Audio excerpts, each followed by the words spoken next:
Battery চালিত autorickshaw এখন লক্ষ্মীপুরবাসীর জন্য গলার কাটা। বাহনটির বেপরোয়া চলাচলে অতিষ্ঠ পথচারীরা। ট্রাফিক আইন বা নিয়ম কানুন কিছুই মানছে না তারা। লক্ষ্মীপুরবাসীর প্রত্যাশা নির্দিষ্ট নীতিমালা প্রণয়ন ও দক্ষতা উন্নয়ন প্রশিক্ষণের ব্যবস্থা করে দ্রুত এর নিয়ন্ত্রণ করতে হবে। মানে আগাছার মতো এটা কোনো সিগন্যাল মানে না, কোনো নিয়ন্ত্রণ মানে না, রাস্তায় যেখানে সেখানে তারা দাঁড়ায়, যাত্রী ওঠা টাকা নেয়। একটা গাড়ি বড় আসলে হাই রোডের মধ্যে তারা ঠাস করে ব্রেক করে দাঁড়ায় যায়। আসলে আমরা এটা চাচ্ছি না, এগুলো নিয়ন্ত্রণ করা দরকার। অনেক দুর্ভোগের মধ্যে আছে। আগামীকালকে আমি রাজগঞ্জ থেকে আসার টাইমে অটোরিক্সায় আমি নিজেও অ্যাক্সিডেন্ট হয়ে করছিলাম।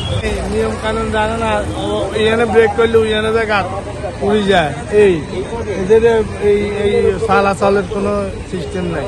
যে কোনোভাবে একটা সরকারিভাবে একটা উদ্যোগ নিয়ে হয়তো যদি সরকার যে কোনোভাবে ভালোভাবে রাস্তাঘাটে চলার জন্য, মানুষের নিরাপত্তার জন্য যেভাবে করা দরকার ওইভাবে করলে সবচেয়ে ভালো হবে। ট্রেনিং আসলে অটোরিকশা যেভাবে বাড়ছে খুব শহরের মধ্যে এই হাইওয়ে রোডের মধ্যে যেভাবে চলাচল করতেছে, এরা কিন্তু এখন লাইসেন্সও না, এরা কিন্তু প্রশিক্ষণ প্রাপ্ত না।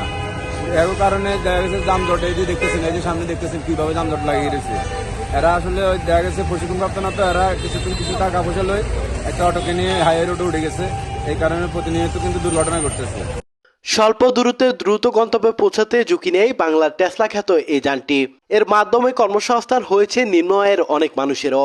তবে ব্যাটারি চালিত যানটি গলার কাটা হয়ে দাঁড়িয়েছে লক্ষ্মীপুরবাসীর। 5ই আগস্টের রাজনীতির পট পরিবর্তনে আইন শৃঙ্খলার নাজুক অবস্থায় শহরের অলিগলি থেকে শুরু করে দাপিয়ে বেড়াচ্ছে মহাসড়কেও। যাত্রীরা বলেন ট্রাফিক আইন বা নিয়ম কানুন তোয়াক্কা করে না অটো চালকেরা। ফলে প্রায় ঘটছে সড়ক দুর্ঘটনা।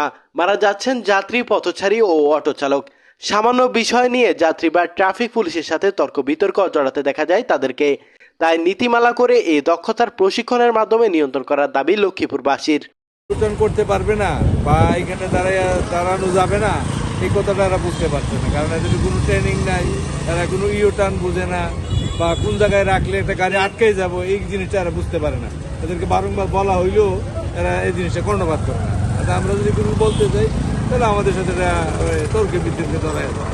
তবু আমরা চেষ্টা করি এদেরকে বলার জন্য, বুঝাইবার জন্য, কিন্তু এরা বুঝতে চেষ্টা করে না যে টার্নের মধ্যে বসলে কি হবে, আর এটা রাইট টার্নের মধ্যে আমি যদি রাস্তা দাঁড়াই থাকি আটলোর কি ক্ষতি হবে। আর এদের ব্রেকটাও ঠিকভাবে ধরে না, হঠাৎ করে এসে থাইমা জায়গা, হঠাৎ করে থাইমা গেলে পাশে আটকে জায়গা, আটকে গেলে অনেকটা বিড়ম্বনার মধ্যে পড়ে যেতে হবে।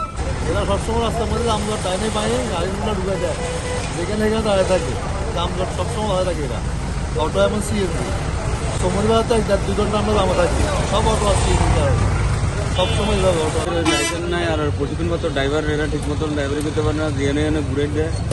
মনে করেন ডাইনামামে থানা লুকিং গ্লাস নাই, এই জন্য দুর্ঘটনা বেশি ঘটে আর কি।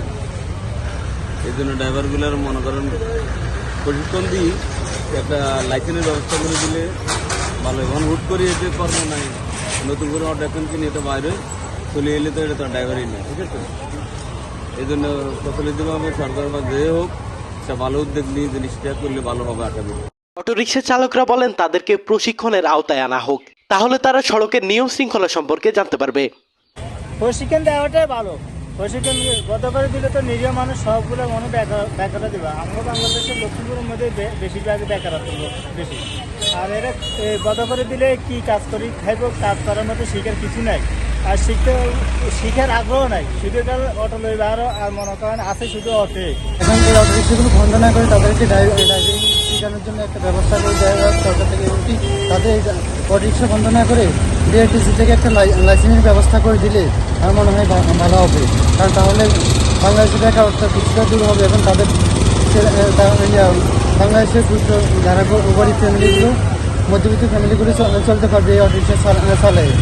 লক্ষ্মীপুরের সচেতন মহল মনে করেন যথাযথ কর্তৃপক্ষ নির্দিষ্ট একটি নীতিমালা প্রণয়ন করে অটো চালকদের দক্ষতা উন্নয়ন প্রশিক্ষণের মাধ্যমে এটি নিয়ন্ত্রণ করা সময়ের দাবি, এবং মহাসড়কে স্বল্প গতির গাড়িগুলো যেন চলাচল না করতে পারে তার জন্য প্রশাসনের কঠোর নজরদারি দাবি করেন তারা। বাজার কেন্দ্রিক যে এই ফোর লাইনটা হয়েছে, ঠিক আছে, এটা তো আগে 2 লেন ছিল, তখনও এত দাম ছিল না। এখন 4 লাইন হওয়ার পরেও দেখা গেছে যে মধ্যখানে তারা 3-4 সারি করে কোনো দিকে 1 সারি, কোনো দিকে একাধারে 3 সারি। আমরা মধ্যখানে দিই হুন্ডা বা সিএনজি, এগুলো আমরা কোনো সাইড পাই না, ঠিক আছে।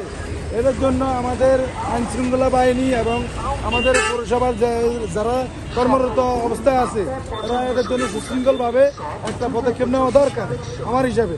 আমাদের সচেতন নাগরিক হিসেবে আমার এটা মানে আমার চাওয়া পাওয়া, কারণ অটো এরা দিনমজুর, এরা চালাক, আমাদের কোনো আপত্তি নেই, কিন্তু একটা রুলের মধ্যে চালাতে হবে। বিশৃঙ্খলাভাবে যেভাবে পথচারীদেরকে অ্যাক্সিডেন্ট করতেছে, এখন বর্তমানে যে অ্যাক্সিডেন্টের হারটা এটা সবচেয়ে বেশি অটো রিক্সা করতেছে। এটা মোটর সাইকেলের মধ্যে অ্যাক্সিডেন্ট করে কারা? অটো রিক্সা ড্রাইভারেরা। যে কোনো জায়গায় এখন আগে দেখা গেছে বড় বড় বাসে সিএনজি অ্যাক্সিডেন্ট হতো, কিন্তু এখন বর্তমানে অটো রিক্সার অ্যাক্সিডেন্টের হারটাই সবচেয়ে বেড়ে গেছে। এ বিষয়ে লক্ষ্মীপুর ট্রাফিক পুলিশ ইনচার্জ প্রশান্ত কুমার দাস বলেন, নিয়ন্ত্রণহীন অটোরিকশার কারণে শহরে যানজট বাড়ছে। সড়কের নিয়ম শৃঙ্খলা না জানার কারণে প্রতিদিন ঘটছে দুর্ঘটনা। এর থেকে উত্তরণের জন্য অটোরিকশা চালকদের সড়কের নিয়ম কানুন সম্পর্কে প্রশিক্ষণ দেওয়া জরুরি, তাহলে দুর্ঘটনা ও যানজট কমবে।